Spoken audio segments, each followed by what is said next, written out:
আসসালামাইকুম সবাই কেমন আছেন? আলহামদুলিল্লাহ আমি ভালো আছি। তো স্ক্রিনে দেখতেই পাচ্ছেন ডেকোর ইওর হোম থেকে আমি একটা পার্সেল অর্ডার দিয়েছিলাম। তো আমার রান্নাঘরটাকে আরও সুন্দর করার জন্য, তো সেটাই আপনাদের সাথে শেয়ার করার জন্য চলে আসলাম। তো আমি ভাইয়াদের পেজ লিঙ্কটাও আপনাদেরকে দিয়ে দিব। ভাইয়াদের পেজে আপনারা অনেক সুন্দর সুন্দর সব ঘরের ওয়ালমেট পেয়ে যাবেন। তো এখন আমি কি নিয়ে এনেছি সেটাই আপনাদের সাথে শেয়ার করি। চলেন আপনাদের সাথে পার্সেলটা আমি আনপ্যাকিং করি। এই তো পার্সেলটা খুলে নিলাম আর দেখে আমার মনটা ভরে গেল, এত সুন্দর। এই দেখেন, আপনারা অবশ্যই আপনাদের রান্নাঘরটাকে আরও সুন্দর করার জন্য ভাইয়াদের পেজটা একটু ভিজিট করতে পারেন। আমি যখন এগুলা আমার রান্নাঘরে আমি লাগাবো তখন দেখিয়ে দিব। আপনারা কি দেখতে পাচ্ছেন এখানে একটা গ্লিটারি ভাব আছে, চিকচিক করতেছে। আর এটা ওয়াশপ্রুফ, এটা ওয়াশ করা যায়। আপনি যে কোনো সাবান বা সোবা দিয়ে যদি এভাবে ডলেন তাহলে এগুলা কিছু হবে না। যাই হোক, আমার তো দেখে খুব ভালো লাগছে। অবশ্যই আমি আপনাদের সাথে শেয়ার করব আমি যখন লাগাবো। আর লাগানোটাও অনেক সহজ। এই যে ভাইয়ারা দিয়ে দিয়েছে, কোনো ধরনের ব্রেক বা কোনো ধরনের কোনো ঝামেলা লাগে না। জাস্ট আপনি এটা লাগিয়ে নেবেন মাপ মতো, এখানে কেটে। তারপর আমি কিভাবে লাগাই সেটাও আপনাদেরকে দেখাবো। তো আমার সঙ্গেই থাকুন। যে এখন কিভাবে সেট করি সেটা আপনাদের দেখিয়ে দিচ্ছি। এই যে ওনারা যে ভাইয়ারা যে আঠাগুলো দিয়ে দিয়েছে, এগুলো দেখেন সাদা সাদা পিঠটা এভাবে খুলে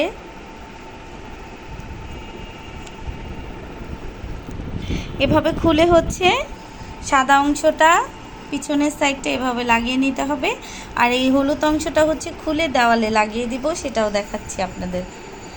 আমি ফার্স্টে একটা লাগিয়ে নিয়েছি আপনাদের। তো এভাবে আমি দোনো সাইডে লাগিয়ে নিলাম স্টিকারটা সুন্দর করে।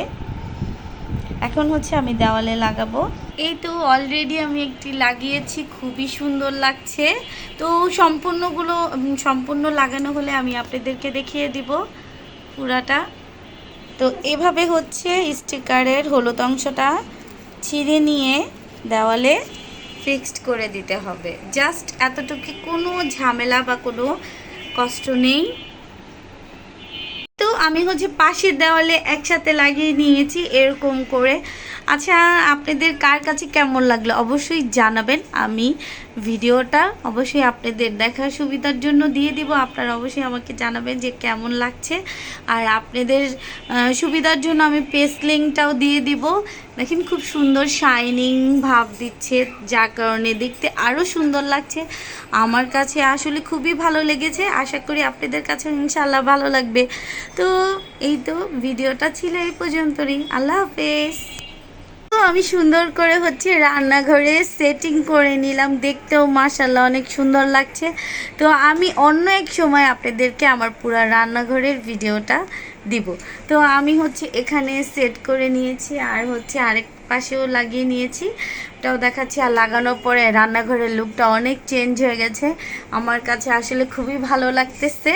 আর আপনাদের তো আমি বলেছি অবশ্যই আপনারা ভাইয়াদের পেজটা একটু ঘুরে আসবেন যদি ভালো লাগে।